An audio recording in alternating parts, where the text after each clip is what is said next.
Doña Rosa, don Paco, ¿cómo están? Voy mejorando. De la voz voy mejorando, de a poquito. Doña Rosa, no se enoje, usted me tira las orejas. Yo sé que tiene razón, porque fue una imprudencia de mi parte. Dicen que hay un virus con esto de la gripe. Es una imprudencia de mi parte. Pero voy de a poquito, ¿eh? No estoy todavía para, para hacerme el tenor, pero bueno. Donde hay, la voz, la garganta está hecha un desastre, pero el corazón está intacto. Y hoy, aparte del corazón, la ilusión. Porque es que Soledad, nuestra productora periodística, nos regala entrevistas, nos regala diálogos o la posibilidad de hacer un café con gente muy especial. Y hoy ha venido a tomar un café con nosotros el general Demetrio Muñoz García, que es jefe del Mando de Operaciones Especiales. General, ¿cómo le va? Muy bien, encantado. Yo me tomo atribuciones. ¿Le puedo llamar Demetrio? Yo creo que sí, ya antes lo hemos hablado, somos de la misma quinta. Somos de la misma quinta. Somos de la misma quinta, ahí estamos. Un placer que esté con nosotros. Un placer para mí estar aquí bueno. y tener esta oportunidad. Yo me hago películas. Y cuando hablo de jefe del Mando de Operaciones Especiales, a mí me comienza a sonar la musiquita de SWAT aquí en la cabeza, porque uno juega también un poco. Bueno, pues no estamos muy lejos, estamos ahí más o menos. A veces lo que vemos en la televisión, lo que se ve en las películas, no está tan lejos de la realidad. En algunas cosas se parece, en otras muchas no. ¿En qué no se parece? Hombre, no se parece normalmente en toda la parte de... A veces se magnifican situaciones, se distorsionan también hechos o situaciones o resultados. Yo creo que la guerra es mucho más científica, que también tiene una parte muy humana, ¿no? Muy humana, todo lo que es, o las misiones en las que intervenimos tiene una parte, gran parte, porque al final de cuentas son personas las que trabajan, sometidas siempre a las tensiones, a las presiones, a las circunstancias, a los sentimientos, que en todas estas... pero también tiene una parte muy científica y de mucha preparación y de mucho método. A mí a veces me sorprende, la gente cree que cuando vamos a hacer misiones o vamos a hacer algún tipo de... La gente, yo creo que no puede ni vislumbrar la cantidad de trabajo que hay detrás, la cantidad de vueltas que se dan a las cosas, la cantidad de factores que se analizan antes de hacer cualquier tipo de misión. Yo le voy a hablar desde... Perdón, quedamos en que no íbamos a tratar de tú. Yo te voy a hablar desde el corazón, ¿sí? Para mí la gran diferencia que hay entre lo que vemos en el cine y la realidad es que en el cine hay efectos especiales y en la realidad hay gente especial. Pues seguramente sí, seguramente sí. Yo ya digo que hay veces que el cine es capaz de transmitirnos algunos valores que existen, ¿no? Yo creo que valores como son el compañerismo, como son el heroísmo, sí, a veces hacer acciones que muchas veces dice, bueno, pues oye, la ha hecho en un momento dado, ha salido lo mejor de esa persona en ese momento dado y ha hecho realmente, pues muchas veces con riesgo de su vida, ha tomado o ha hecho una serie de acciones que yo las he vivido. Yo estando en el año 2012 en Afganistán, pues vi lo que es realmente eso que nosotros valoramos mucho, que es el ser capaz de arriesgar la vida por un compañero, por salvar la de un compañero, por por salvar la vida también de personas que no son ni muchas veces tu propio compañero, sino en este caso los afganos. Es decir, que sí que es verdad que en la guerra, como dicen muchos, se lee muchas veces y tal, pues somos capaces de ver lo mejor y lo peor, ¿no? Y efectivamente, ¿hay gente especial en la guerra? Sí, hay gente especial. Hay mucha generosidad, que tal vez es una de las cosas que la gente no analiza, ¿no? Porque realmente, bueno, nosotros a veces llevados por una vocación que nos encanta, porque casi todo el mundo que está vestido de uniforme ama lo que hace y su trabajo, pero fundamentalmente hay detrás de todo eso una gran vocación de servicio, ¿no? Y una gran generosidad. ¿Vocación de servicio que comienza en Demetrio cuándo? Yo hace poco lo decía y voy a decir unas cosas que un día escribiendo mi discurso aquí, cuando me hice cargo, analizaba y daba la vuelta atrás y decía, bueno, ¿yo por qué me hice militar? ¿No? Porque aunque soy hijo de militar, por circunstancia mi padre falleció cuando yo tenía 2 años y entonces no me he criado en un ambiente militar. Mi familia materna, que es con la que yo fundamentalmente he convivido, no tenía tradición militar, ninguna, ¿no? Mi padre era militar y fallece en el año 62 en un accidente de coche en Camposoto, en Cádiz, y nosotros vivíamos en aquel momento en Ceuta, venimos para Alicante y nos afincamos, y no me he criado. Lo más cerca que me he criado es porque por circunstancias vivíamos en el barrio de Francisco Alber, justo enfrente del antiguo cuartel de Benalúa, y yo veía salir a los soldados. Pero no teníamos una relación militar, ¿no? De hecho, mi madre en cierta medida pues, se aparta del mundo militar. Entonces yo siempre he pensado, y además lo digo un poco de broma, pero también en serio, que creo firmemente en la transmisión genética de la vocación. En mi caso de la militar, como otras pueden ser cualquier otra de las vocaciones, la tuya, como me has contado también, la periodística, porque realmente dice, bueno, ¿por qué soy yo? Y pues bueno, pues lo mismo me pregunto yo muchas veces. Siempre he querido ser militar sin saber exactamente, porque en eso consiste la vocación, porque yo doy el paso sin saber exactamente dónde me meto. O sea, yo realmente cuando decido ser militar, no tengo ni idea de lo que es ser militar. Yo tengo mi propia imagen de lo que puede ser militar, a lo mejor, pero no es una imagen clara, es simplemente pues no sé, un sentimiento que me lleva pues, a enfocarme hacia eso. ¿Y mamá qué se llama? Margarita. Margarita. Y Margarita nunca te dijo, Demetrio, escúchame bien, militar ni se te ocurra, ¿eh? Sí, más de una vez. Ya, me lo decía, cuando hacíamos las mudanzas y todo eso, ya te advertí yo, porque ella, bueno, pues como hija de militar, como mujer de militar, perdón, sí que vivió pues la parte, yo en ese aspecto de ser militar siempre, la gente me pregunta, bueno, ¿y ninguno de tus hijos ha querido ser militar? Entonces yo siempre cuento una frase que un día hablando más así en seriedad con mi hija, a la cual considero una persona pues sobre todo inteligente y que medita mucho la cosa, siempre me decía, mira papá, yo a ti te considero una persona, joder, mi padre, te considero en general una persona que tiene la cabeza bien puesta y que tiene la cabeza bien armada y que tiene las cosas cuando las hace siempre con una razón y tal. Y entonces, desde ese punto de vista, y además cuando hablas de tu profesión, como hablas con esa pasión, esa es la parte que me atrae, eso me dice mi hija, me atrae eso, digo, porque yo sé mi padre lo que es una persona, bueno, pues una persona que cuando hace las cosas las hace siempre con mucha ganas y con esfuerzo y con tal, y ahí le veo con esa pasión, con lo que hace, a pesar de todos los sinsabores y los esfuerzos y tal, pues siempre me llama la atención, esa es la parte que me llama la atención de ser militar. Pero por otro lado he sido tu hija y he vivido 15 mudanzas, he vivido en 17 casas, y he vivido la otra parte, ¿no? La de no tener unos amigos siempre los mismos, el no crecer con mis abuelos. Y entonces en esa parte, para mí, que soy, digamos, he vivido la parte mala de la profesión o la parte menos agradable de la profesión, pues bueno, eso es lo que me retrae de ser militar, ¿no? Entonces, bueno, pues eso, no sé, mis dos hijos le han cogido otra vida simplemente porque yo creo que de alguna manera pues no han tenido la compensación de lo bonito de lo militar que lo ha tenido su padre, y a lo mejor mi familia pues en ese aspecto ha sido siempre pues un poco la más sacrificada, ¿no? Y olvidaste un detalle, y viví también el hecho de saber que mi padre se va y no sé si va a volver. Bueno, eso siempre está ahí, ¿no? Eso es un tema. Yo siempre se lo intento. Esto no es entrar en un terreno trágico, es una realidad. No, sí. Ustedes conviven. Sí, bueno, nosotros de hecho, por ejemplo, en esta unidad donde estamos hay muchas veces que tenemos que tener una cierta discreción en donde vamos y que realmente nunca podemos contar todo lo que hacemos, ni todo lo que vemos, ni dónde estamos exactamente, simplemente por una cuestión de la seguridad de las operaciones, ¿no? Y entonces eso, bueno, pues eso necesita, tal vez los especiales sean los que están a nuestro lado.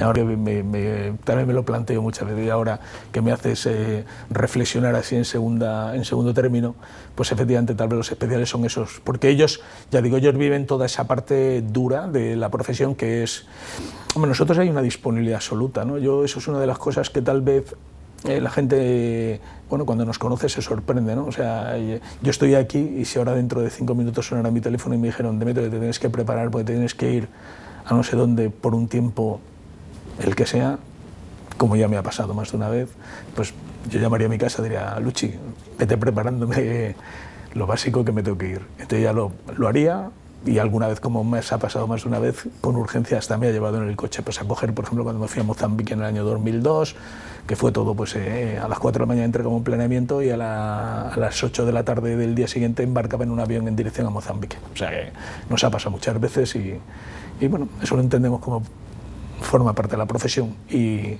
sin duda causa mella, ¿eh? O sea, no voy a negar que eso no causa mella en nuestra familia, causa mella, pero bueno, cuando ya al final son capaces de sobrellevar esa serie de circunstancias, pues también las hacen muy sólidas. Y no tan solo fuiste a Mozambique, también estuviste en Bosnia. Estuve en Bosnia, estuve en Afganistán. En Kosovo, esto también. Estaba en esas operaciones, sí. Desde el año 92 yo participé, era capitán de la Legión en aquel momento, año 92, y participamos en la primera misión importante que hizo el ejército español en el año 92, abriendo lo que se llamaba la ruta de la muerte, ¿no? Que era la ruta del Neretva en dirección para entrar en Sarajevo, lograr que los convoyes humanitarios entraran en Sarajevo, que fue realmente duro, ¿no? Yo siempre cuento que eso me hizo, sin haber vivido nuestra guerra civil, sí que me hizo entender lo terrible que es una guerra civil y cómo hay que intentar por todos los medios tender todos los puentes para que nunca pues una nación se fracture, se quiebre por una guerra civil, porque además se producen unos daños, yo creo que muchas veces irreparables, ¿no? Y bueno, ahí logramos que lo que era la ruta de la muerte se convirtiera en la ruta de la vida, ¿no? Y después pues estuve en Bosnia, después estuve en Kosovo también, cuando se produce la independencia de Kosovo de lo que era Serbia, de la parte serbia. Estuvimos allí pues también a intentar poner paz, porque también eran momentos muy duros. Después en Mozambique en el año 2002, eso a consecuencia de unas inundaciones que asolaron el país. También una misión preciosa y durísima, porque es el contacto con la pobreza, el contacto con la realidad de la carencia absoluta de casi todo. Y curiosamente, como yo muchas veces digo, la carencia absoluta de todo menos de alegría, porque yo no he visto jamás unas personas más alegres y más felices que los niños mozambiqueños y muchas veces las familias, aunque se morían en las colas esperando que los atendiéramos, y nos producía una tremenda frustración el ser incapaces de atender a tantísima necesidad. Y estuvimos allí 2 meses muy duros, porque era un tema de emergencia. Después hicimos una transferencia Médicos Mundi a una ONG que se quedó con el hospital y lo siguió operando bajo la subvención de la Agencia Española de Cooperación Internacional y Desarrollo. Y la última, Afganistán, que sí, también una misión dura. Tal vez la misión más de guerra, que podemos decir, o más de conflicto, ¿no? Las demás fueron unas misiones no exentar de problemas, pero sí, tal vez la misión que nos obligó a emplear más la fuerza fue la de Afganistán, en defensa de los afganos y de la provincia donde estábamos. ¿Cómo se hace para ganarse la confianza de la gente? Porque tú vas a proteger a esa gente, vas a defender, vas a ayudar a esa gente, pero lo primero que tienes que hacer es hacerle entender a esa gente a qué vas. Sin duda. Ganarse su confianza. Sin duda. Nosotros hay una frase que es una frase que la empleamos, que es ganar las mentes y los corazones. Esa es la frase, hay que ganar las mentes y los corazones. Pues ¿cómo lo hicimos? Pues fundamentalmente, es que muchas veces la gente no conoce la misión de Afganistán. La misión de Afganistán, yo en realidad España lo que se establecía allí era fundamentalmente una especie de protectorado. Antes hemos hablado del protectorado, y mi familia venía del protectorado que se estableció en Marruecos. Es una especie de protectorado, es decir, las autoridades afganas mandaban y nosotros implementábamos todo lo que ellos no podían hacer. En el caso de Afganistán era todo. O sea, dentro de lo que yo mandaba, en el PRT, que mandaba 1.300 hombres, había un diplomático que era el segundo jefe mío. Y yo trabajaba junto con los ingenieros y el personal civil de la Agencia Española de Cooperación Internacional y la empresa Traxa. ¿Y qué hacíamos? Pues implementábamos hospitales, escuelas, apoyábamos a los cultivos que se dan ahí en la zona. Trabajamos en obras públicas, teníamos un parque de obras públicas tremendo donde hacíamos gran parte de las carreteras. Bueno, de hecho, en donde estábamos no había ningún kilómetro cuadrado, ni un kilómetro de carretera asfaltada hasta que llegó a España y empezó asfaltando la capital, que era Badis, y siguió trabajando.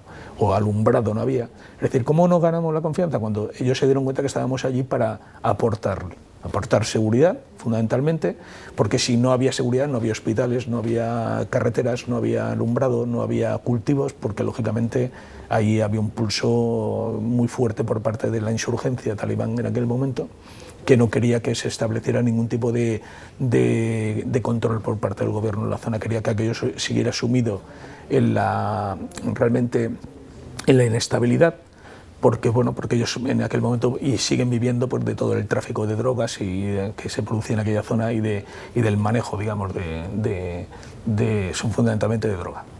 ¿Y cómo se hace para poder controlar los sentimientos? Porque tú llegas, conoces a la gente, te ganas su mente y su corazón, como tú nos acabas de decir, pero luego viene el ser humano. detrás de un militar hay un ser humano. Siempre. Hay un ser humano que es militar.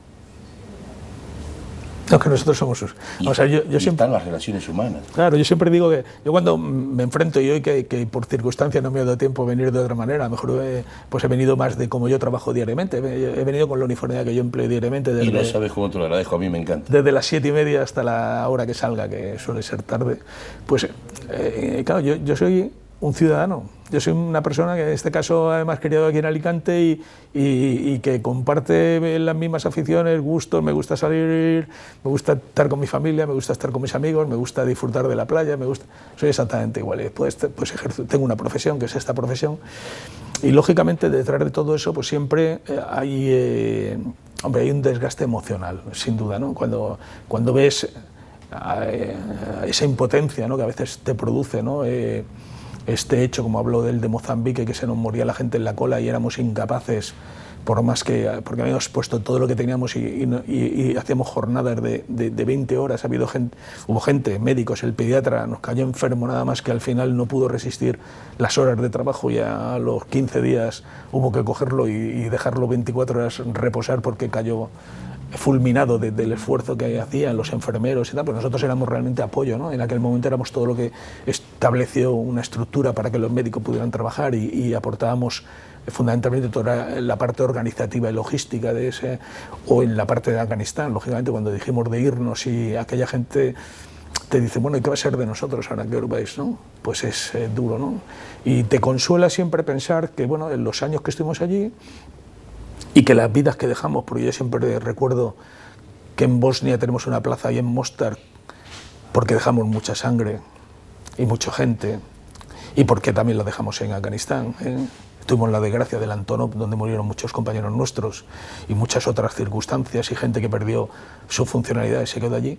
Pues lógicamente siempre tenemos que compensar que tanto lo que nosotros pusimos y lo que perdimos, como lo que dejamos, en la situación en la que dejamos a la gente, pues fue mucho mejor que la que nos encontramos, ¿no? Y que por eso mereció la pena, ¿no?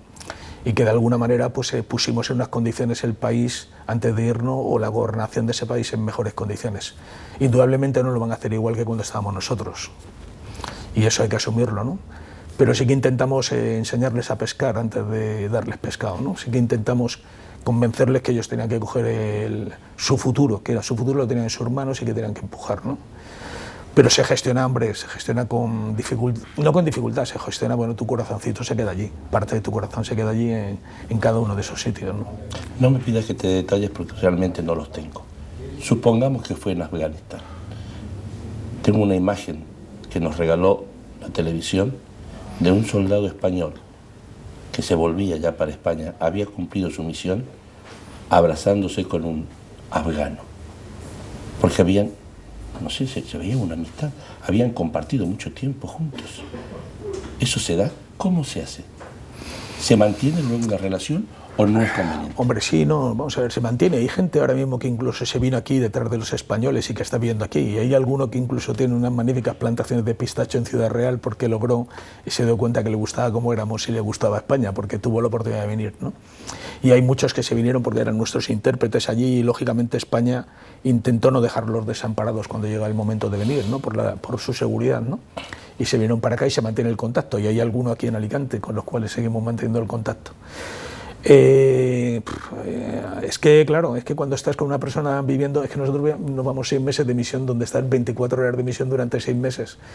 Y claro que me acuerdo de mis viudas, a las cuales, mis viudas afganas, que nosotros intentábamos contratar y les dábamos las mayores facilidades porque sabíamos lo desamparadas que se quedaban, porque aquello es una sociedad en eso que para nosotros es muy dura, ¿no? Porque realmente se quedan desamparadas y con unas condiciones de vida para atender a sus hijos y ellas mismas en malas condiciones, o a eso personal que trabajaba para nosotros, que sabíamos que el día que no fuéramos podían tener algún problema si al final volvían los malos y seguramente quisieran pues hacer un escarmiento sobre ellos. Claro que sí, a todos yo creo que se les intentó dejar en las mejores condiciones.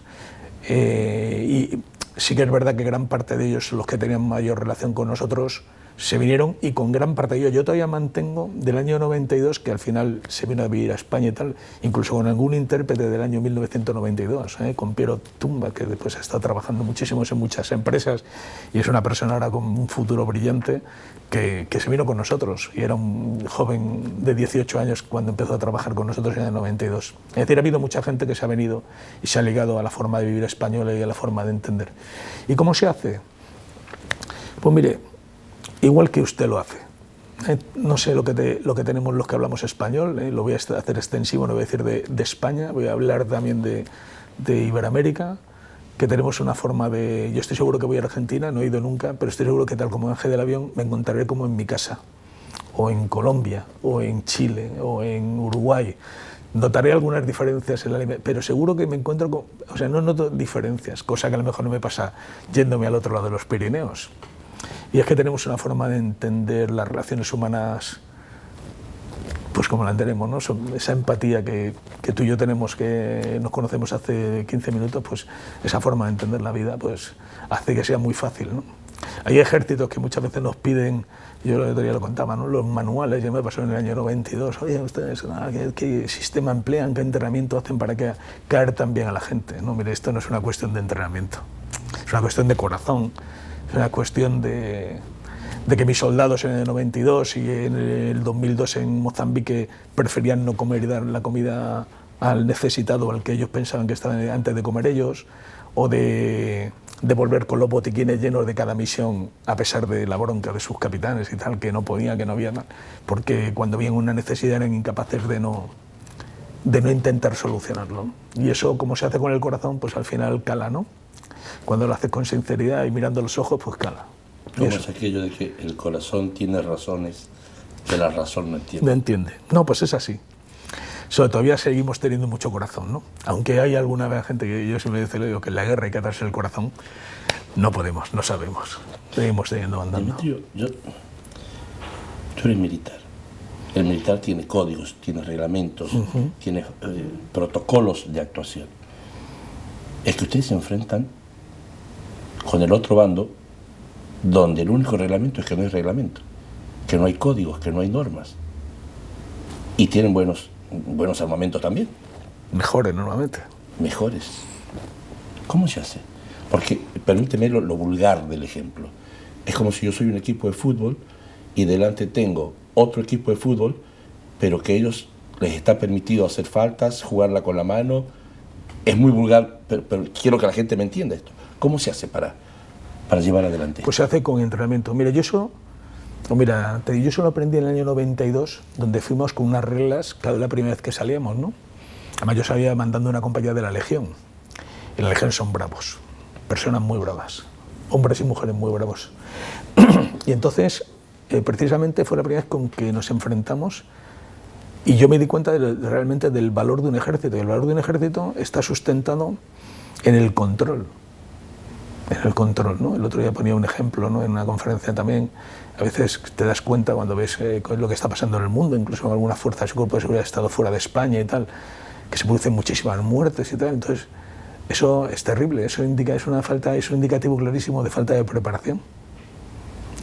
Porque realmente todo lo que toda la fuerza de un ejército se basa en esa capacidad de controlar el tremendo potencial que tiene y de someterlo al imperio de la razón, al imperio de la moral y a las reglas que hay que emplear. Y el día que no cumplamos esas normas, el día que saltemos esas normas, estamos perdidos, porque ya seremos igual que ellos.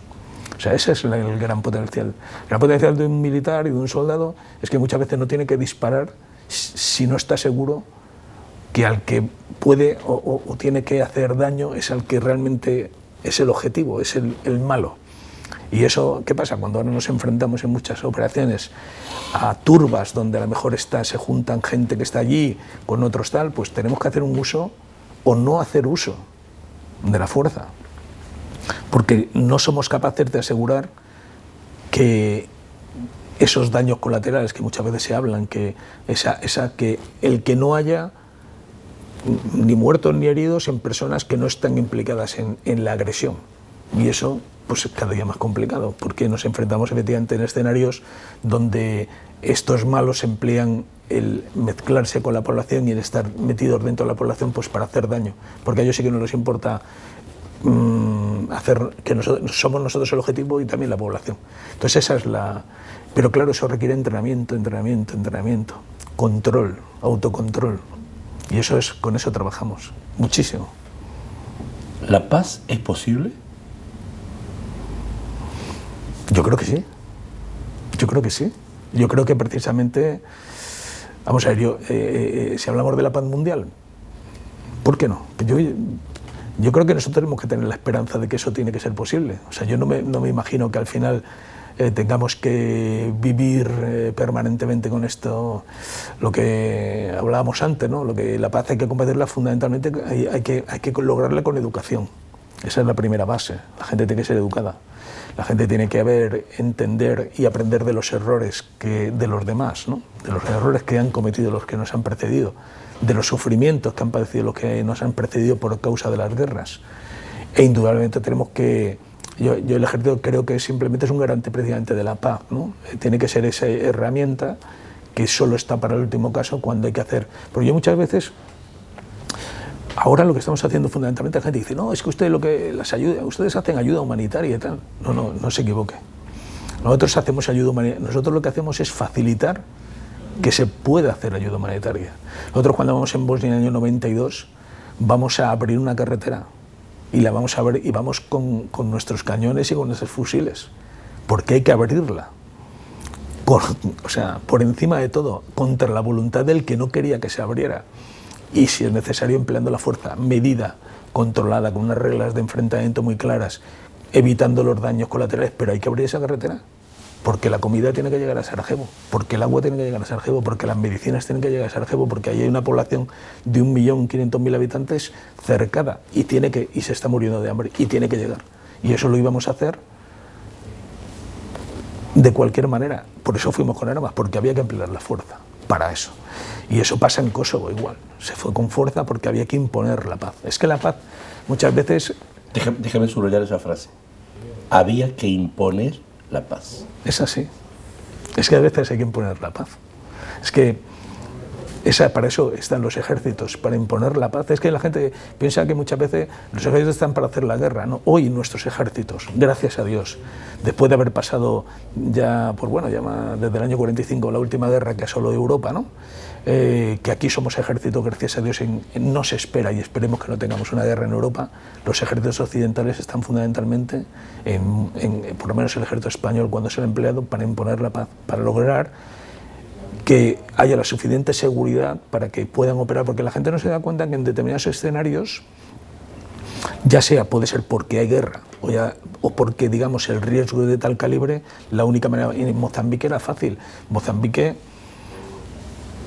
llegamos al aeropuerto de Maputo, que era la capital, Lourenço Marques, cuando nosotros estudiábamos en el bachiller. Entonces tenemos que ir a socorrer a una población de 70.000 personas que había huido de la inundación y se había quedado en una montaña.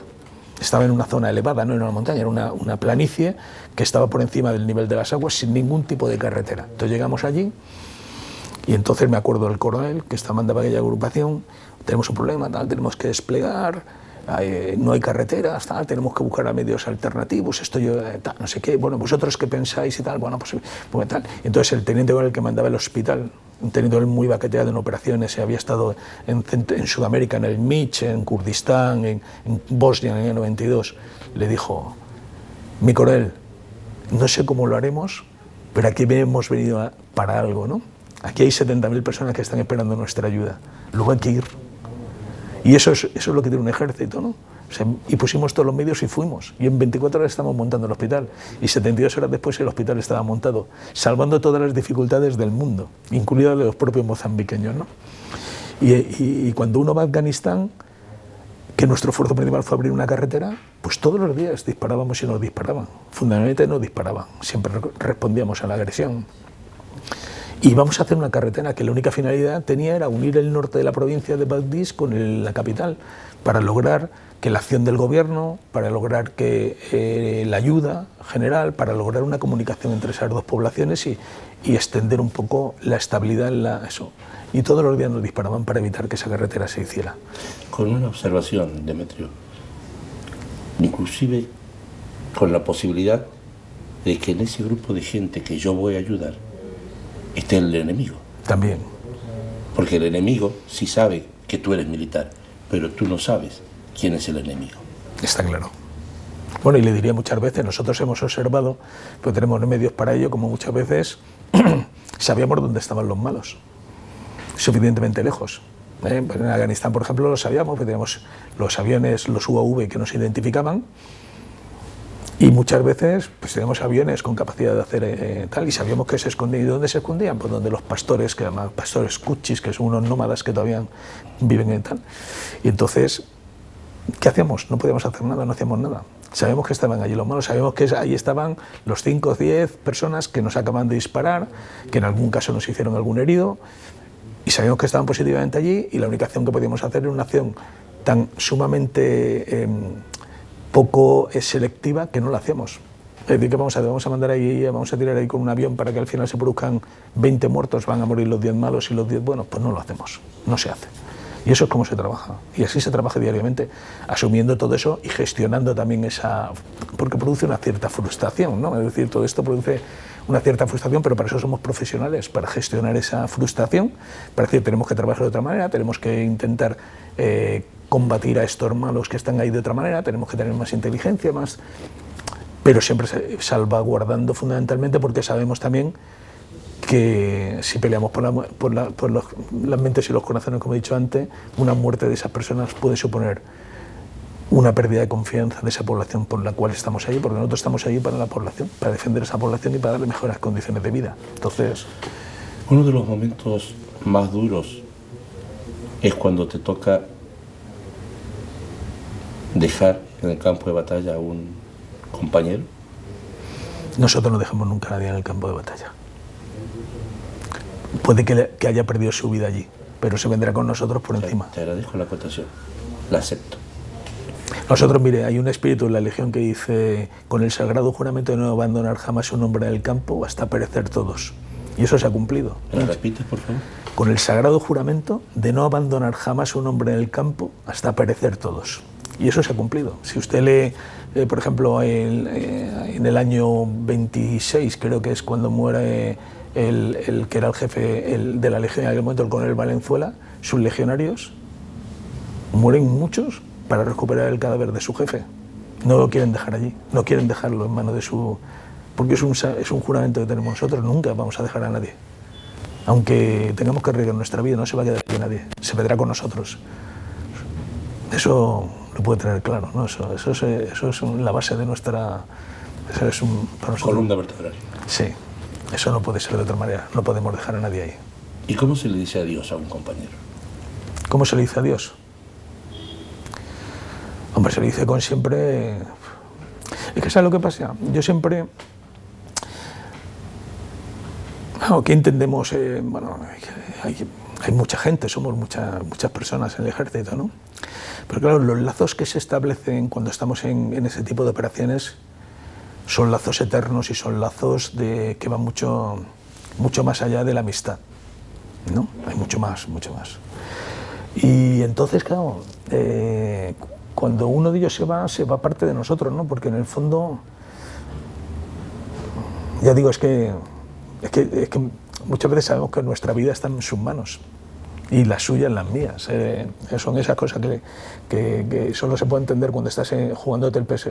Realmente la vida, sales por la puerta de un cuartel y no sabes si vas a volver o si mañana vas a tener cualquier cosa, o estás haciendo una patrulla en un sitio y al final tienes tal confianza en el que te está cubriendo la espalda, como tienes tú, el que está delante de ti, tal confianza en lo que tú estás haciendo, que eso hace que los lazos entre nosotros sean fortísimos en cuanto a... y que además, después cuando uno está en una refriega, indudablemente todo el mundo pelea por su vida y pelea por la de tus compañeros que están allí, ¿no? Porque sean del ejército que sean, que muchas veces la gente no entiende que los lazos que se producen entre nosotros, no solo los españoles, sino todos los que estamos metidos en el mismo, son lazos muy importantes, cuando estamos en operaciones, yo no sé si son alemanes, polacos, tales, son personas que están conmigo, estamos haciendo la misma tarea, estamos en este mismo lado y hay unas personas que nos quieren matar. Son de mi equipo, son de mi familia. Claro, son de mí tal. Yo ahí en ese momento se diluyen las nacionalidades, incluso se diluyen los lenguajes, porque lo que nos une es tan fuerte. La sensación de que estamos haciendo una misión importante y que estamos todos en el mismo barco y que enfrente están los que no quieren evitar que hagamos esa misión y tal, es tan importante que se establecen unos lazos eternos entre nosotros y lazos que en ese momento son fortísimos, ¿no? Permíteme 2 preguntas, porque quiero pasar después a otra faceta de tu vida fascinante. Viendo tantas cosas como tú viste, en Afganistán, en Bosnia, en Mozambique, nunca el ser humano, Demetrio, nunca te preguntaste por qué pasa todo esto, por qué. Hombre, claro que te lo preguntas, claro que te lo preguntas. Sobre todo, ya digo, en situaciones donde... Pero te preguntan muchas cosas, ¿eh? O sea, yo muchas veces he dicho de Mozambique, siempre me he preguntado si no estábamos equivocados en nuestro concepto de felicidad y nuestra forma de plantear nuestra vida, ¿no? Porque si ves a una gente que no tiene nada y que está todo el día sonriendo, y nosotros que tenemos de casi todo, por no decir todo, estamos casi siempre enfadados, dices, joder, pues ahí todo, algo falla, ¿no? Estamos, a lo mejor no sé si estamos en el camino correcto, a lo mejor nuestro sistema de esta permanente ansia que tenemos por acumular y tal no es el camino correcto, que creo positivamente que no es el camino correcto, que algo estamos haciendo mal. Pero claro que sí, en todas ellas, de cada una de ellas, hombre, ves la miseria humana, porque la miseria humana está ahí. También está aquí, ¿eh? No hace falta irse muy lejos para ver la miseria humana, ¿no? O sea, todo lo bueno que tenemos las personas se ve allí, y aquí, y todo lo malo que tenemos las personas también se ve allí y aquí, ¿no? Y entonces, claro que se pregunta uno, tal. Pero, o sea, lo que pasa, los militares somos fundamentalmente hombres de acción, personas de ejecutar. Y eso te dura 2 minutos. O sea, tú dices esto. Tú lo que tienes que hacer es, sí, muy bien, esto está pasando, y las razones son muy importantes, pero yo estoy aquí para hacer algo. Yo estoy aquí para construir una carretera, para montar un hospital, para salvar vidas, para tirar para adelante, para imponer la paz. Y eso es lo que predomina al final. No somos hombres, tal vez la contemplación o las preguntas vengan después, cuando ya una vez vuelto a casa, paremos, ¿no? Un poquito, ¿no? Y entonces da tiempo muchas veces a hacer una reconsideración de todo lo que ha hecho, ¿no? Porque cuando estamos allí estamos para hacer y tenemos que realmente ejecutar, y todos nos empeñamos en cumplir la misión, la que tengamos que hacer, y sacar adelante, pues ya digo, cualquiera de los proyectos, porque al final de todos son proyectos, para alimentar a Sarajevo, cualquiera tiene una misión, al final es simplemente algo que tienes que hacer, y nosotros ponemos ahí el cuerpo y el alma. Cuando ya llega la parada, que muchas veces es una parada brusca, ¿no? Yo me recuerdo uno de mis jefes que tuvo que después de volver de Mozambique solicitó parar 2 días antes de llegar a casa, ¿no? Entonces yo le pregunté, bueno, mi coronel, ¿pero para qué quieres parar? Quería parar 2 días en Canarias, ¿no? Y dice, mira, es que hay que hacer una descontaminación psicológica. Y yo no lo entendía. Era todavía un joven comandante y no, todavía tenía mucha más sangre que neuronas, ¿no? Entonces, pero después él me dio una razón y dice, mira, es que no podemos llegar a casa ahora mismo como estamos. O sea, no podemos ir directamente a nuestra casa. Porque tal como entres por tu casa, todo lo que has vivido, todos los sentimientos que tienes ahí que han estado digamos, en un segundo plano porque te has dedicado a ejecutar y has trabajado 20 horas al día y te has echado en un camastro 4 horas para levantarte al otro día, trabajar otros 20 días sin saber cuándo es sábado, ni domingo, ni lunes, en un trabajo intensísimo que te ocupaba toda tu capacidad, eso va desaparecido. De pronto te va a quedar un gran vacío, pero te van a quedar tus sentimientos que los tienes ahí. Y tú has visto a los niños morirse en las colas y has visto a las personas sufrir. Y eso, aunque tú no quieras, lo vas a acabar sacando hacia afuera. ¿Y a quién se lo vas a sacar hacia afuera? Se lo vas a sacar a tu mujer, que está loca por verte y por abrazarte y por tener... Y entonces va a haber tal. Entonces yo lo entendí porque es verdad, es así. Entonces dije, bueno, pues es verdad que es necesario de alguna manera hacer ese parón. La descontaminación. Hacer una especie de descontaminación, de intentar sacar esos sentimientos en otro ambiente, pero entre nosotros, que somos los que hemos vivido. Enfocarnos. Somatizarlos de alguna manera y transformarlos en todo lo positivo que se pueden hacer, que muchas veces son difíciles transformar en positivo, pero sí hacerlo, e intentar venir un poquito más calmado espiritualmente, ¿no? Porque indudablemente se vive. Demetrio, se me acaba el café. A mí también.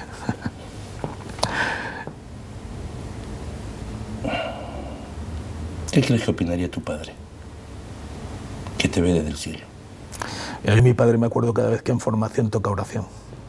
Y elevo la vista arriba y pienso en mi padre y mi abuelo, que eso eran... Mi abuelo fue militar, empezó de soldado y acabó de comandante, o sea, fue un hombre que hizo toda la guerra de Marruecos y después la guerra civil, y casi después se enrola en la División Azul, cuando llegó el momento, un hombre que vivió una parte de su historia y gran parte de su vida militar, ¿no?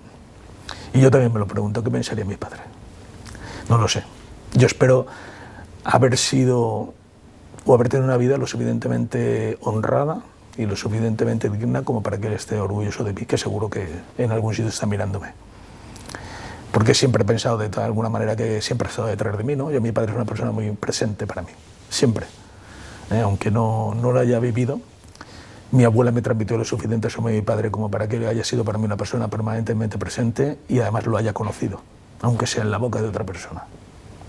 Si tendrías la posibilidad de volver a nacer, ¿serías militar? Siempre. Siempre. No, de verdad, no puedo ver trabajo más ilusionante y más bonito y más interesante y más gratificante. Es así. ¿A quién le tienes que decir gracias? Pues a dos bloques muy importantes, ¿no? A uno, a mi mujer y a mis hijos, a mi familia, pero en general ellos, porque son mi constante en la vida, ¿no? Después de haber vivido en 16 sitios, pues son ellos las personas más cercanas a mí. Y después a los muchos cientos de personas, de hombres y mujeres que he tenido bajo mis órdenes y de los que he estado a sus órdenes, es decir, ¿no? Porque aunque yo sea general, yo siempre lo digo, yo casi siempre he obedecido y hoy todavía sigo obedeciendo. Yo siempre tengo jefes y tengo jefes a los cuales me dicen qué cosas y me orientan y me dicen por dónde tengo que ir, ¿no? Pero esa gente, me acuerdo mucho de mis soldados de reemplazo. Tengo un recuerdo de mis soldados de reemplazo magnífico. Me parecían la generosidad personificada, ¿no? Es lo que les pedíamos para trabajar y lo que hacían. Y quiero mucho y respeto mucho y aprecio mucho a mis soldados actuales, a mis soldados, hombres y mujeres que tengo en el cuartel, que son extraordinarios, que tienen un nivel de implicación y un nivel de responsabilidad y un nivel de entrega altísimo, y si lo comparo con lo que cobran, pues muchísimo más. Dicen que los soldados son aquellas personas que la sociedad necesita, recurre a ellos en tiempo de guerra, pero los ignora en tiempo de paz. Tengo que darle la razón, por desgracia. Creo que...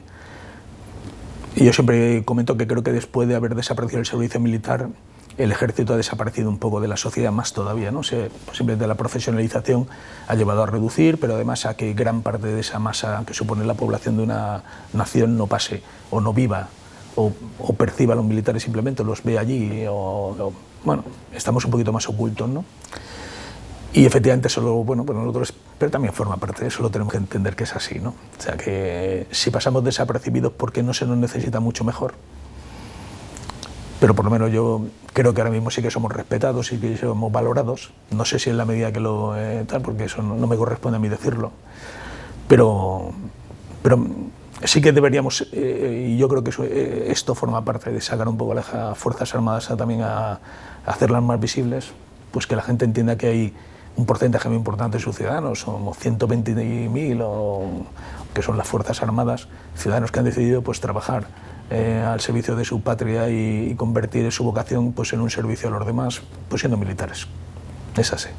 Un servicio a los demás. Yo siempre les digo que nuestra verdadera razón de ser son ustedes, tú también te tienes nuestra razón de ser. Es decir, nosotros existimos porque hace falta darles a ustedes seguridad. Nosotros no estamos aquí para hacer la guerra contra nadie, sino sobre todo para darles a ustedes la seguridad necesaria y para intervenir en aquellos sitios donde, bueno, pues al final sea necesario imponer esa paz para que al final las cosas queden allí, ¿no? Ahora ¿por qué estamos fuera? Mucho el ejército español, pues intentando que todo ese gran mar de inestabilidad que se produce en el Sahel, en África, que se está produciendo en Oriente Medio, que se produce en muchas partes, pues intentar que minimizarlo al máximo y, si es posible, acabar con él para que llegue la estabilidad y no les afecte a ellos y tampoco a nosotros. Porque al final lo que está pasando en este mundo de la globalización, lo que pasa allende nuestras fronteras, al final también acaba influyéndonos a nosotros, como hemos visto la crisis en Siria, como vimos en su momento la crisis de los cayucos en Senegal. Es decir, hay que intentar darles estabilidad y prosperidad y futuro a esos países, y el ejército es una de las herramientas para ello.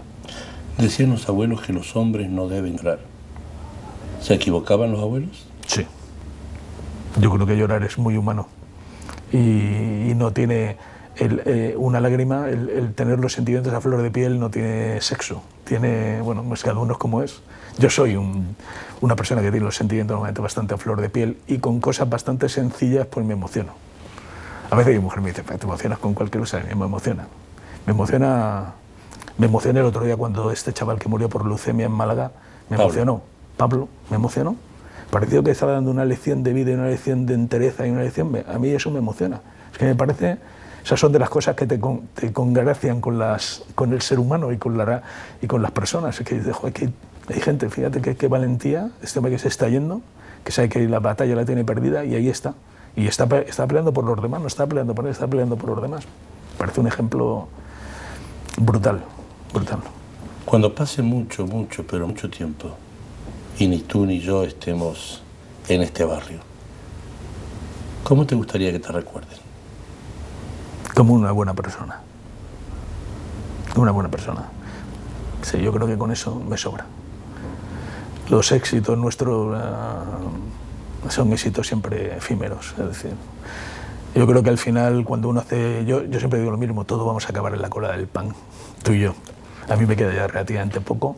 Y entonces seré una persona normal que irá como también voy ahora, ¿no?, a la cola del pan, y espero que cuando me tropiece con uno de mis soldados, de esos que he tenido en estos, o sea, ahora hace 40 años que me he puesto el uniforme, este verano próximo hará 40 años que me he vestido uniforme, pues alguien me eche la mano por el hombro, me toca en la espalda y me diga, joder, Demetrio, ¿cómo estás? O mi general, ¿cómo estás? O mi capitán, o mi teniente, como me llaman mis soldados del reemplazo, que me junto todos los años cuando puedo en la Fonroya, donde se reúnen, me voy con ellos. El año de mis soldados del 84 todavía se juntan conmigo, nos juntamos.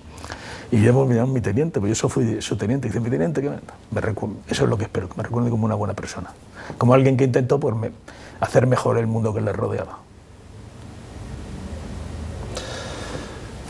Un placer. Un placer, igualmente.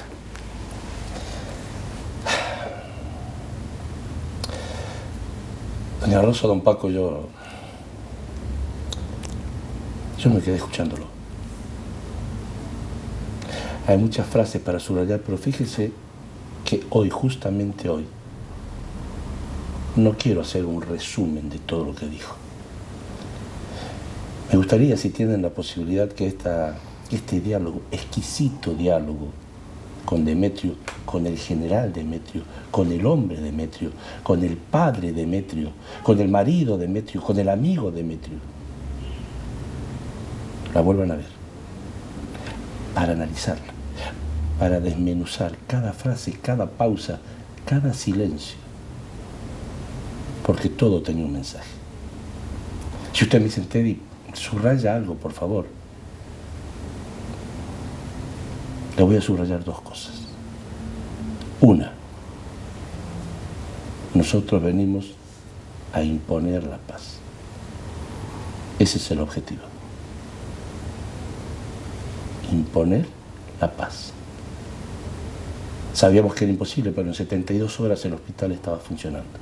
Y vamos a ayudar a la gente que tenemos que ayudar. Y lo segundo que me llegó al corazón es la reflexión que hace el hombre que es general. El concepto de la felicidad. Me encontré con niños que estaban en la cola esperando que los ayudemos y que eran felices. No tenían nada, pero disfrutaban de todo. Concepto de la felicidad. Soledad me dijo que hoy tomamos un café con el capitán, con el general, con el teniente Demetrio Muñoz García.